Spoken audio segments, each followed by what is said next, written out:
Now our keynote lecturer, Damian Trilling, will take the stage. Damian will talk about feedback loops in online sphere, and he comes from University of Amsterdam. Please give him a warm welcome. Damian. Thank you very much. Right. Okay.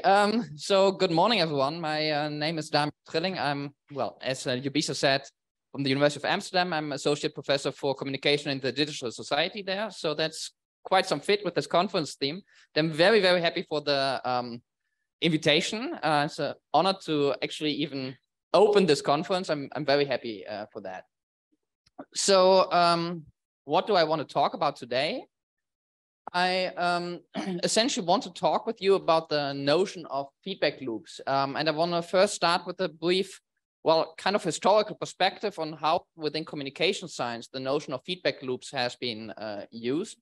But then I want to zoom in into both human feedback loops and algorithmic feedback loops, because I think that it could actually help if we get some more, well, distinction between those.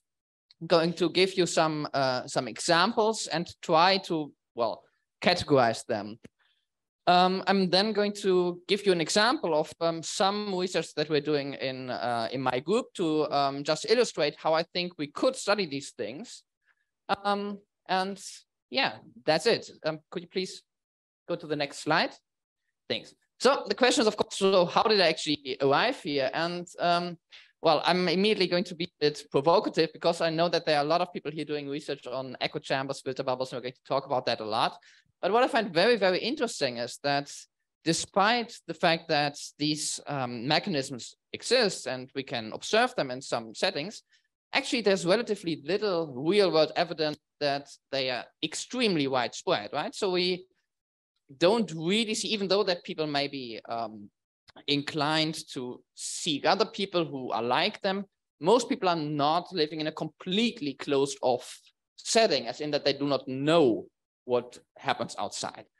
Of course, there are cultural differences there and everything, but I think there's some kind of tension that on the one hand, we see mechanisms that are very plausible, but on the other hand, well, it seems that society has not fallen apart completely. So I find that kind of fascinating. So I thought, like, well, maybe we should move beyond such metaphors of echo chambers and filter bubbles and maybe focus a bit on the underlying processes instead. Could you go to the next slide, please? Oh, I'm sorry. I don't want to rush you all the time, but okay. So also some credits to the people with whom I'm working on that right now. So we are well, I'm very grateful to my PhD candidates, Rupert, Monica, and Zilen, and my colleagues Anna and Kasper, with whom I have a lot of discussions on that. So a lot of things are not just from my mind, but also from theirs. Okay, you go to the next. And actually, I guess one of the reasons why I'm here is that I met Jubisa when we were applying for a Horizon grant that we actually, when I was arriving yesterday here and sitting in my hotel room, I got an email that finally everything got signed. So we got a new project and we'll now start on the 1st of April, definitely. It's called Twin. We're going to build a twin. We are going to build a twin of an online social network, which will allow us to run simulations, and we will probably have a lot of opportunities to talk about that more in the future, to maybe dive much deeper into all of these things.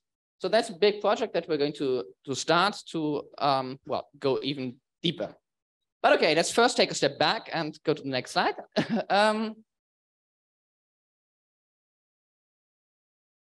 Let's start with two examples. So if we look here to the right, that would be a very simple example, actually, where we might see some partisan citizen, someone who maybe is a bit biased or not, maybe a supporter of a specific party, who reads something on some kind of fringe website.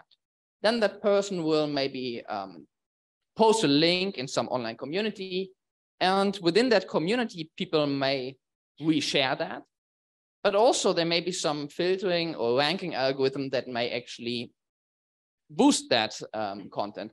So we could actually see that there are basically two feedback loops within that community that leads to an increase of exposure to that content. And that could be either something that is driven more by behavior of the people, so the sharing thing, or it could be something that is also driven by some algorithmic solution, the recommendation thing. And that is pretty much this echo chamber and or filter bubble argument.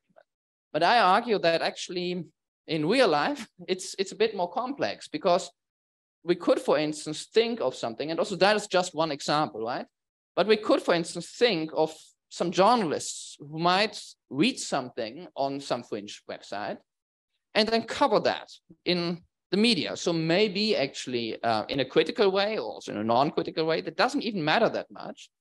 But we know from agenda setting theory that there's something like intermedia agenda setting, right? So media write about what other media write about. So we have some loop in there that therefore this content actually then gets amplified once it actually gets in. But also there are relationships, of course, between mass media and politicians, right? So a politician might actually maybe ask a question in parliament based on something they read on the media, which then leads to media coverage and so on. And of course, we have here on the very right also the fact that citizens then might reshare things. So we see that there are actually a lot of loops in such a system, which already illustrates that all these discussions that we have should probably include more of these errors and be less about X like leads to Y than we might be thinking of. Okay, next slide, please. Another one. So what are feedback loops? Well, the most simple example that all of us know is actually the one that would happen if I would actually put this microphone close to that speaker over there, right? So the audio feedback loop where the output of the speaker is fed into the microphone, which actually leads to, well, more output from the speaker and an incredible noise in the end. But the notion has also been used in communication science. Next slide, please. And we could actually go much more back in time than our digital society that we are living in now, because already, well, I don't want to say 50 years ago, but actually thinking about it, it's almost 70 years ago, right? We already had that in the area of cybernetics, for instance, later in complexity science and systems theory. And we could say that a feedback loop is simply a system where parts are joined so that each affects the other, right? The microphone affects the speaker and the speaker again affects the microphone. Next slide, please. If we look into communication science, and this is something that has been pretty popular, I think, in German communication science, then already in 1982, actually 1 year before I was born, that notion that actually now sounds a lot like what we are talking about when we talk about filter bubbles and these kind of things has been used. So you might recall that there were these, well, essentially opposing approaches where on the one hand you could say, well, okay, media have some effect on the audience, pretty much a stimulus response idea. Or on the other hand, you could say, well, actually it's more that people use the media for some gratifications they want to obtain. But the argument here was that it is actually neither of those alone. And instead, if we talk about media effects, it actually takes two to generate them, right? It takes both the audience and the sender. And what is important, that the relationship between those can even change during the process. So something that very much reminds us actually of those things that we would observe when we study feedback loops in, for instance, social networks online. Next slide, please. Also from that same old area from the 1950s, if we look into gatekeeping theory, so studies that try to explain why journalists would select certain content to publish above other content to publish, then already back then it has been observed that journalists over time adopt their selection processes based on feedback they receive from the audience. Of course, we could say, well, back then, what is feedback from the audience? Well, that's hard to observe, right? Because occasionally you would maybe get a letter to the editor. Occasionally someone would call the newsroom because they are upset about something, but it's more like an educated guess, right? And we could say that now when we live in an area of audience metrics and where journalists essentially can observe what of their articles are clicked on most, where people maybe are on social media, see what people do, that they're actually this more hypothetical and weak link between the audience and the journalist actually has become much more solid. Okay, next slide, please. So we then actually see that ultimately we arrive in a situation where we have multiple of these groups that are combined. For instance, as I just said, between the journalist and the news users, because the news user, by clicking on an article, actually provides a signal back to the journalist who might actually adapt their behavior in the long run, but also between journalists and sources. And source could, for instance, be a politician here, right? Where the journalist's output actually influences what the source does, which then again feeds back to what the journalist does. Next slide, please. A last example of where the notion of feedback loops has been explicitly mentioned in communication theories, and this relatively famous paper by Slater on reinforcing spirals, where he basically says, well, they are mutually reinforcing processes. Now it becomes interesting, as opposed to self-regulating processes, which might be expected to spin out of control or move to some extreme value, a positive feedback loop. So what's important to realize here is, even though we have all these examples of positive feedback loops, like when I would move my microphone to that speaker, it doesn't have to work like that, because of course the other pretty classic example would be the thermostat of a heating, right? So if you have a heating with the thermostat, you set it to 20 degrees. If it's 18 degrees, well, it will cause the heating to heat up the room. But once it gets 22 degrees, it will actually switch off the heating, right? So it's also a feedback loop, but it's a so-called self-regulating or negative feedback loop. So that's important to keep in mind for later. And the second point that he makes is that essentially in a lot of quantitative survey research, we are used to these cross-lag panel models, right? We basically have a survey, we ask people questions, we ask the same people, say 5 times, and then we measure whether their media exposure at one point influences the attitude in the next time, and so on. And essentially, if you could go to the next slide, everything that looks like that in all these papers is essentially just a feedback loop that we unrolled, and where we have admittedly very coarse measurement, because we don't have infinite measurements, but just 3 or 4 or 5. But it's the same logic, right? We say like the media use affects the attitude, which again affects the media use. So even though in a lot of papers we might not necessarily speak about feedback loops literally, we actually do quite a lot of them. Okay, next slide, please. So what I want to focus on now is why this does not necessarily all have to be negative. Of course, we are all concerned about things like polarization in society, and that's right.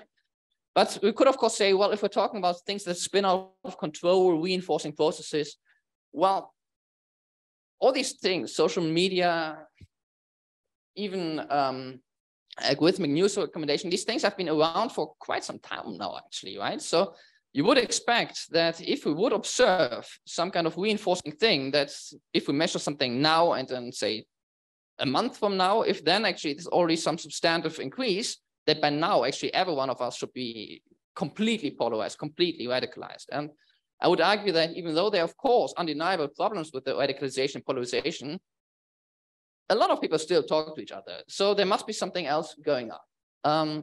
Next slide, please.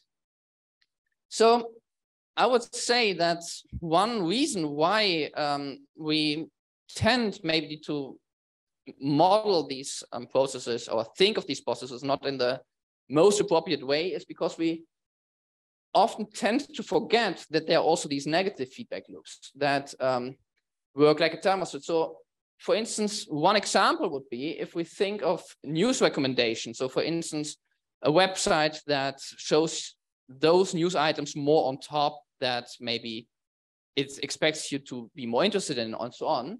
If you would actually tailor too much, if you essentially give people only what they really have seen before, then, or if, for instance, a journalist takes this writing towards maximizing audience engagement to the extreme, then the content gets utterly boring, right? So in the end, users will turn away, which then will change the metrics again. So there is actually something to be said for basically a bit more diversity also from a business perspective, essentially, right? So maybe in the short run it will work, in the long run probably people will turn away. The second point, I think, is nonlinearity. I think we sometimes tend to make the assumption, especially in these models, like I showed you with these cross-lagged surveys, we tend to model these things as something linear, right? So we tend to basically run models where we say like, okay, being exposed to this and this message on X number of minutes or days per week or whatever leads to an increase of your opinion on this and this by this and this coefficient. But probably that doesn't really work like that. Probably that works in the beginning like that. In the beginning, if you don't have a very firm opinion on something, you might be able to switch someone's opinion. But at one point, you just don't become even more knowledgeable or extreme or whatever. And the third thing is that, and that ties in a bit to what I tried to show in the beginning with all these errors, there are just many more competing social, psychological, environmental influences that make sure that that the system is not closed in that language, or that we could say it is simply not, that it's just between us and some algorithm that controls all of our news exposure. There's so many other things. Okay, next slide, please. Yeah, so I mean, that's just a fictional function, but I do believe that media effects look much more like this solid line here than like the dashed line, right? So if you basically have more exposure to something, it will actually change your opinion. If you see this x-axis as some kind of exposure or contact with some information, if you see the y-axis as your opinion on something, then it will actually have a strong effect in the beginning, but it will probably have a much less effect at one point. So of course, this is just a schematic idea. It's not about this exact numbers. I'm also not sure about the exact shape of the curve, but it will probably look more like the solid one than the dashed one. Okay. So to maybe have a quick in-between summary of that, you could say that while this notion of feedback loops actually seems to resemble the filter bubble and or echo chamber argument, there are at least some arguments that show that studying such loops is a view that is compatible with a view that finds actually relatively little evidence for the existence of bubbles or echo chambers. And that is because of the non-linearity, because of negative feedback loops, because of competing forces. So again, with that, I do not want to deny that all the stuff that has been shown in the study on echo chambers and filter bubbles doesn't exist. Of course it exists, but I do think that they are often much less closed, these chambers or bubbles, than one would assume. Okay, so let's try to make this a bit more systematic, because next slide, please. Because we, well, I already mixed all the time the behavior of humans, the role of algorithms. I try to make that a bit more systematic now. Next slide, please. And another one. Okay, so I think we can essentially distinguish between human feedback loops, where we would, for instance, talk about within human processes. So basically a loop between someone's exposure to something and someone's opinion or attitude or something like that. It could also be something between humans, right? Between journalists and politicians and so on. And then I think we can distinguish that from algorithmic feedback loops. So I would say, well, in the most extreme form, that could be things without humans. Admittedly, not that relevant, I think, nowadays. But I'm happy to be corrected on that in communication. But if you would think of the battle between two chess programs or something like that. But also, of course, there are things where a human somehow comes in because someone's behavior might train some algorithm and so on. That very much would be that filter bubble argument, right? So that we behave in a certain way that actually makes an algorithm learn our preferences, maybe then giving us more of the same. or actually not morph the same, right? So that's basically the point, that it could go in multiple directions if you want. Okay, next slide, please. To give some examples for that, I think in the area of journalism, we could, on the production side, think of things like when journalists use, for instance, Google or social media recommendations or rankings as a research tool, then that feeds again into, well, their production, and then back into, well, what is on Google or on social media. Or the example that I mentioned before, that you try to beat engagement metrics, try to basically write a story such that it gets on top of these screens. And I don't know about the newsrooms here, but I'm sure it won't be that different. But when I was in a newsroom in the Netherlands, actually that specific one was some years ago, but even there they already had these screens on the wall that basically said something about stories that were doing it particularly well that day on social media. And of course, journalists see that and then do something, because of course you might want to be the author of that thing that actually is on top. But also on the consumption side, if we look at audiences, it's the same, right? You use Google, you use social media, you might use some news aggregator, even though that's actually, at least in the Netherlands, not very popular. But there's also things like news recommendation on the own platform. We're right now analyzing some clickstream data from a large Dutch publishing house. So we basically have, for something like 3 months, we have the clicks on every article on a per minute basis. And some of them are actually pushed by being put somewhere in a red most box. And we try to analyze and to model whether the fact that something is popular and hence being promoted extra leads to even more popularity or not. Yeah, so a lot of examples on that. And if we go to the next slide, then we could say, well, we could actually come up with models that have actually a lot of these errors. So this is basically one way how all the things that I said before could be maybe summarized. And I'm sure that there would be alternative ways of doing that, maybe extra notes that I forgot. But essentially you could say, well, there are relationships where maybe if we start from the news user basically reads something, but that will influence some metrics on top, like that journalists see on which articles are clicked on, which then actually provides an incentive to the journalist of writing different stories that would again arrive at the user. The same with the role of social media in there, which may be providing some input. We know that journalists in the last years tend to write things about where they embed, for instance, some tweets or so on.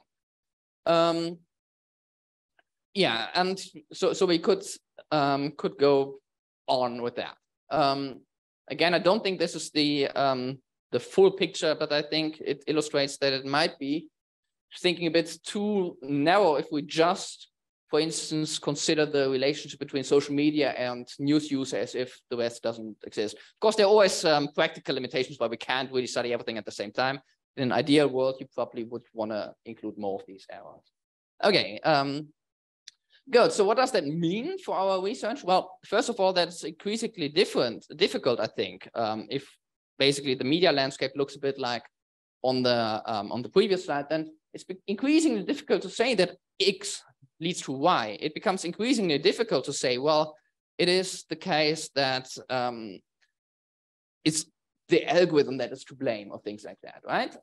So there's essentially a tension between, well, what you might want to call static research methods, where we basically do a content analysis or have a questionnaire that maybe we repeat 5 times or so, but where we don't have any, well, more fine-grained measurements, and such a dynamic system.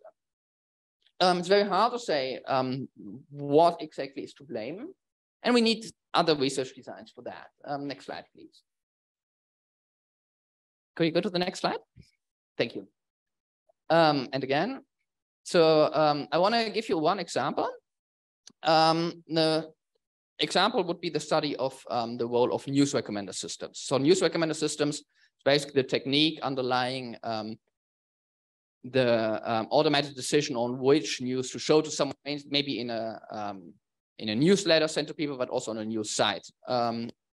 And I'm sure that if there's someone here in the room who is really an expert on that, then you will find what I tell now pretty much oversimplifying things, but that's a risk I'm willing to take.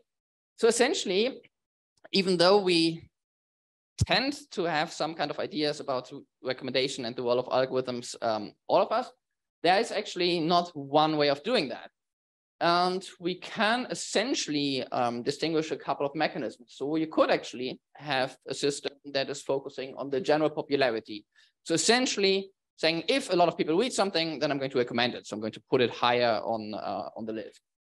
You could also use a technique called semantic filtering, where you basically say, well, okay, the person just read something about economy. Well, I have these other articles that are also about the economy. So probably that's something they find interesting. You also have collaborative filtering, where you don't actually look into the content yourself, but where you basically just look at similar persons. You say, well, okay, this person read these and these articles. There's another person who has quite some overlap in characteristics with the other person. So we are going to recommend something that this second person read. Which then might be, of course, also be something, again, about economy, because all these people read economic news. I don't know, but it's not based on the content itself necessarily. The last thing is a principle called serendipity, where you essentially would recommend something random. And that's actually less stupid than it may sound now. Next slide, please. Because if we think about it, if we basically would rank content just based on popularity, then there's very little to win, because if news is very popular, there's probably a reason for that, and people might actually read it anyway, so we might not need to specifically boost it. If we just do semantic filtering, that always does me think of these really bad recommendation systems on some shopping websites, where basically you just bought something and then they recommend you buying exactly the same thing again, where maybe you don't need a second barbecue, but it would be much smarter to maybe try to sell you a bottle of wine to enjoy while using that barbecue or something like that.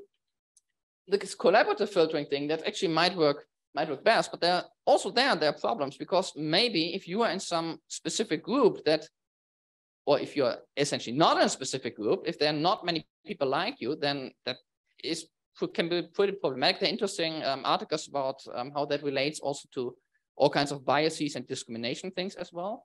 Plus, with news, unlike with, for instance, movie recommendation, we have a cold start problem. So an article that gets published is by definition new, so no one has read it yet. So we have very little data on there. While, for instance, movies don't really get outdated, so you actually have a lot to pull from. Here we have a lot of things that are new, that are in that sense unique, and that actually become irrelevant in a very short time. And if we would do only serendipity, well, there's no need for a recommender system, right? So if we go to the next slide, we'll see that actually we typically would use a combination of those. So popularity might be a signal feeding into that, so that you don't get only niche content. There may be some semantic element that makes sure that you can continue reading on the topic, right? So you read something, maybe you really want to have some background information story on the same thing. Collaborative elements might actually be able to pick up the signals that are not in the text, not semantic. And importantly, by actually also injecting some kind of serendipity, you make sure that readers can adjust the system. So what do I mean with that? And I believe I have it on the next slide. Let's see. Yes.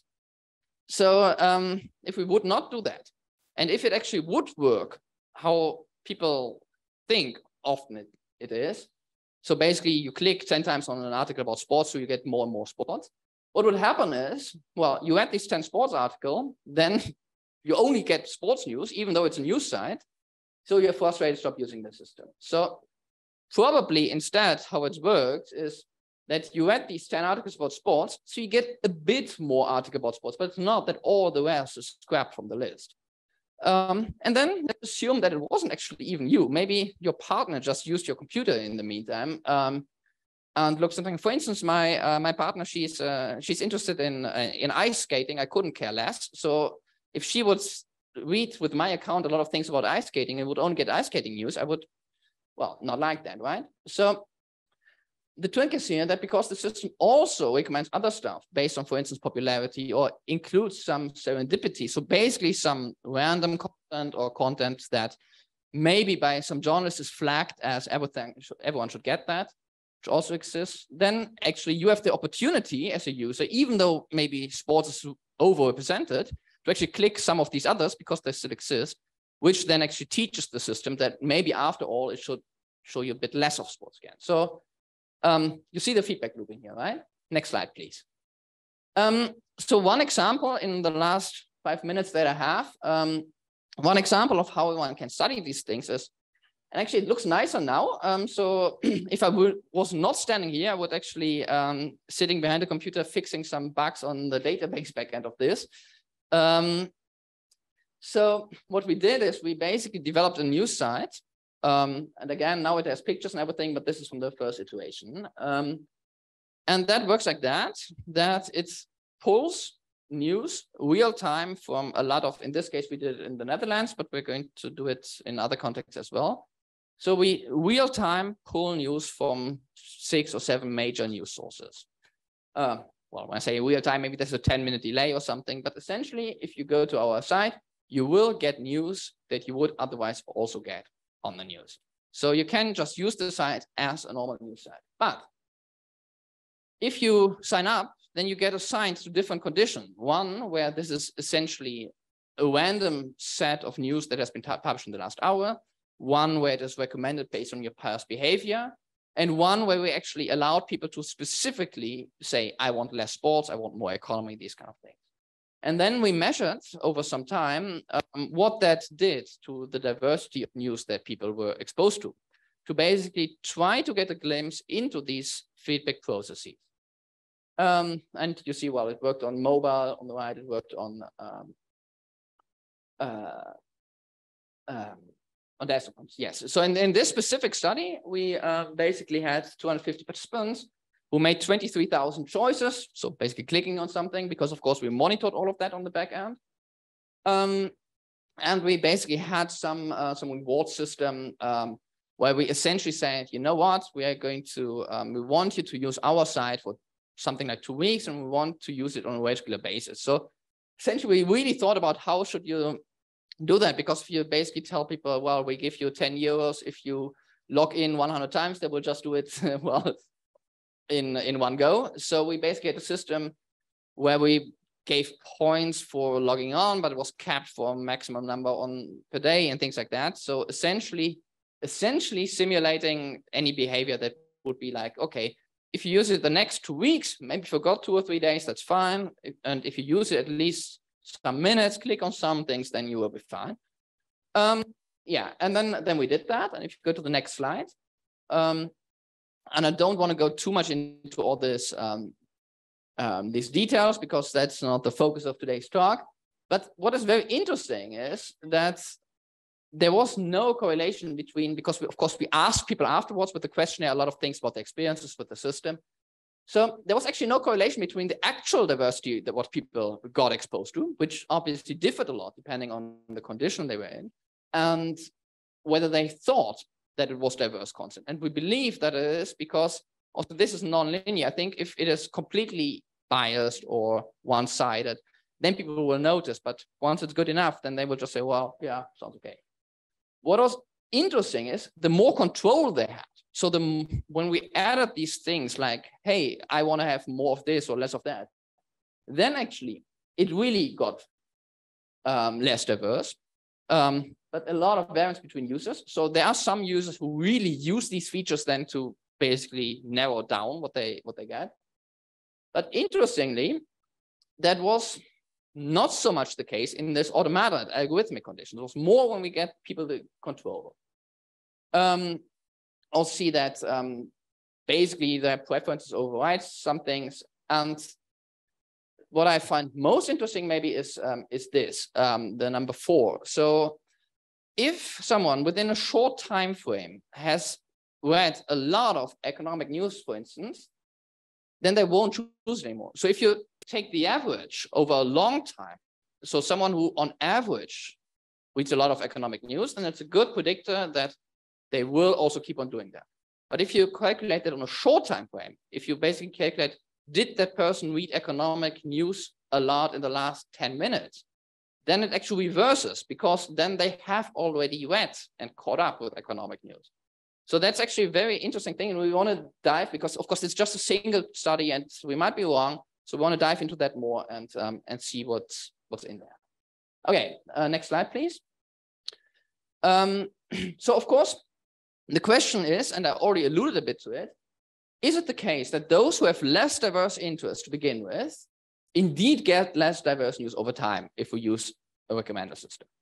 And if, as we see on the next slide, that's not the case. So essentially, this is the this is the diversity of news interests before they started, and this is the diversity measured on what all of the things they clicked on.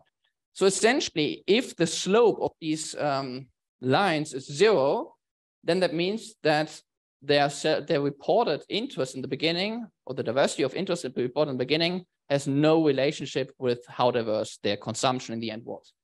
So the only slope that is actually non-zero is this yellow one, and that is the one where they could limit it themselves. So people who could say, well, give me less sports or economy or whatever, then that happened. But in the recommendation condition, that actually did not happen. Might be because of the specific system, everything, but there's something to say that it might be too easy to just blame the algorithm on it, essentially. Okay, next slide. So I would say that taken together, there's actually some evidence that there are more complex relationships, right? There are feedback loops indeed within news sites, but the system does not determine people's selections, and other forces may be more relevant. Okay, which brings me to basically moving towards a conclusion, and if you could move to the next slide and the next one, then I would say that there are 3 key takeaways here. So first of all, that, well, we are all excited about the developments in the digital society, but we should not forget that communication has always been shaped by feedback loops. But that in today's media system, these are essentially more visible, potentially also more influential than before. And also that humans and algorithms interact in shaping these loops, and that we should be wary of basically just blaming a system without actually taking into account that there's something like human agency. Next slide, please. So this leaves us with 3 tasks, and of course that's always cheap to say that, because then I don't have to do it. I just say it needs to be done. But okay, I do think actually that we need better theories. And I might not be the best person to do that, but I do think actually that we need better theory to account for the points that I made.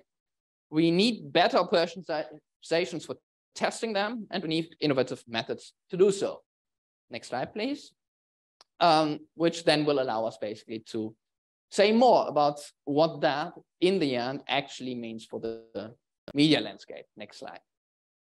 And one way how we're going to do that is in the Tron project, together with your great institute, where we will work towards building a digital twin of social networks, which will allow us to run simulations and which will allow us to say something about what would happen to the quality of public debate if, for instance, a news feed would be ordered in a different way. We're going to inform that by real data. We're going to use data donations. We actually did a lot of that in the last year in our institute, where we basically ask people whether they share with us their parts of their takeout data. So you can go to Google or Facebook or whatever, request your own data. So we have systems that people can actually analyze that and share the results with us. So we're going to use this to basically inform such models that we're going to build. And then it allows us to run simulations, which will then be able to say things in such a complex system where we cannot really have this X leads to Y thing. Okay, next slide, please. Well, just to promote the other project, well, I put the one here.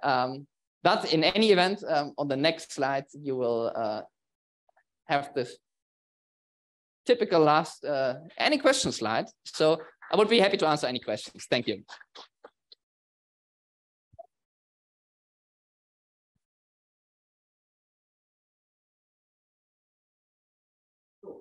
Please feel free to ask any questions about feedback loops and echo chambers, social coordination, anything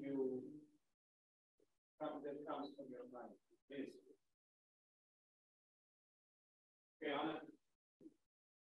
Thank you. Really interesting and I think it switched off. Okay. So once again, thank you very much. And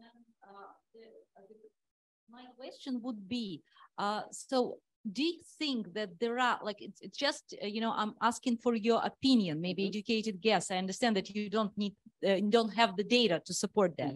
So what would you think be there, like the other like important factors that would influence how much people actually engage in those loops, you know? So so maybe I don't know, maybe some,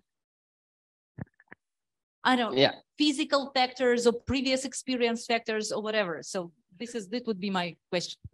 Thank you very much. I think it's an excellent question. So I believe one factor that we tend to underestimate is the cross-platform and cross-media usage patterns. So I think it plays a big role on whether someone would be exclusively engaging on some platform, doesn't matter whether it's YouTube or Telegram or Twitter or whatever, to keep up with public affairs, news, and things like that, or whether people actually use multiple platforms. I think there's quite some evidence that a lot of people actually mix these things. And that's basically why I think that if you, for instance, study these rabbit hole things on YouTube, and well, also their algorithm has changed, but these studies that have appeared like 3 or 4 years ago, where you actually could show someone who starts with the, say, conservative, but perfectly normal video, and then within just a few steps got into some neo-Nazi content. I think these kind of loops are counteracted a lot by the fact that there are very few people who only would be on one of these platforms. And because these posts might look different in different platforms, there's actually something that levels things out.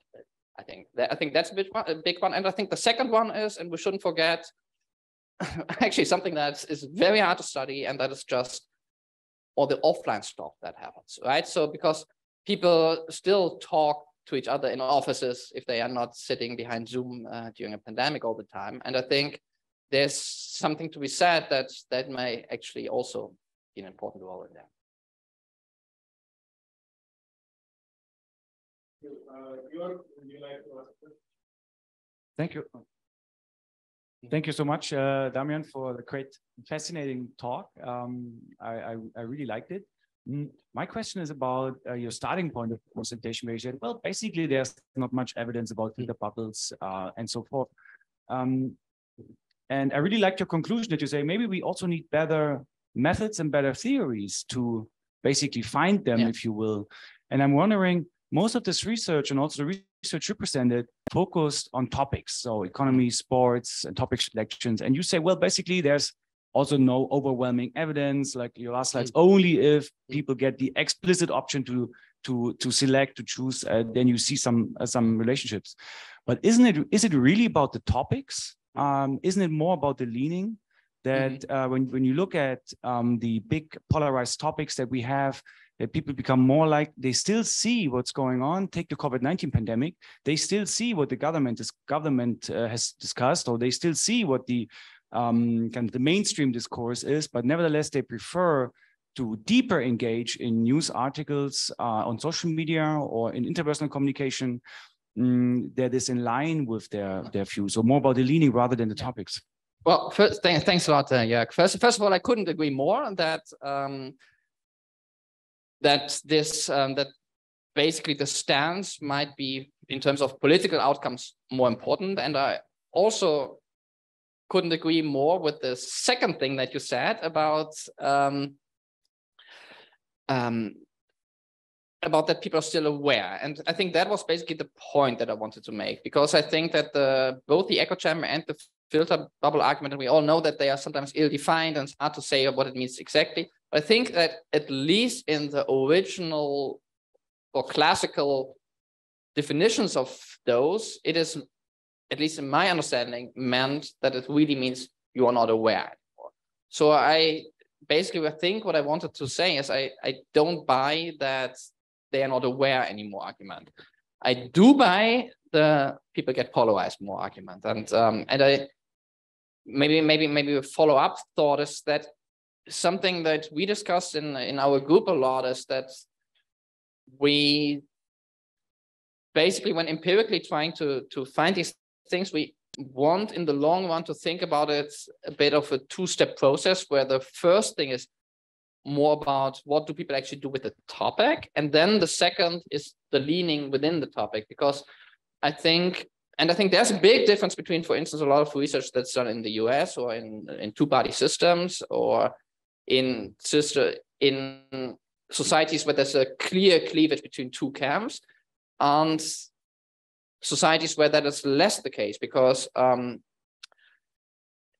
think in a lot of countries it is not that easy to, if you disregard the topic, to say something about the leaning. Of course, we see these classes of people who were against Corona policies and then suddenly supporting Russia in the war against Ukraine and things like that. We think, well, there's no inherent logical connection between those two, but there seem to be in some people's minds. I think that's not always the case. They're basically people who polarize on certain issues, like you said, but how that then relates to being excluded from public discourse as a whole beyond that topic, I think it's a different question. And I think one that would be fascinating to study. And I think if we would manage to basically also on a large scale, be better to identify the topics and the leaning within the topics, beyond just some stupid sentiment score for -1 to +1, but on a more detailed stance detection level, where we really could say, like, someone is exposed to a lot of statements that blame actor X for this and this thing. That could help, I think. But thanks.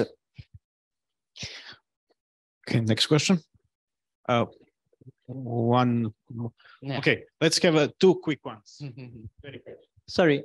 Hi. Thanks for the interesting talk. I was curious about what is the latency, so the time span of these feedback loops. I mean, how much time they happen? Is it do you have an idea about how it could be distributed? Just to, I mean, for modeling in this sense. That's a very good question. To which I don't have a very good answer on this one, but I do think that we tend to model in communication science, we tend to model these things in weeks or months, and I think we should rather do it in terms of days or hours. So just as a... It can be very heterogeneous. Yes. Yeah, but I mean, I know that you're doing a lot of work on that, so I think we should maybe talk about that, because I'm actually happy to learn more from you about these things. Thank you very much for this great lecture. We have no time for further questions. Let's discuss this over coffee, and then we'll continue with the next session here. We have 15 minutes. Thank you very much. Damian, this is a really good opening of the conference. Amazing.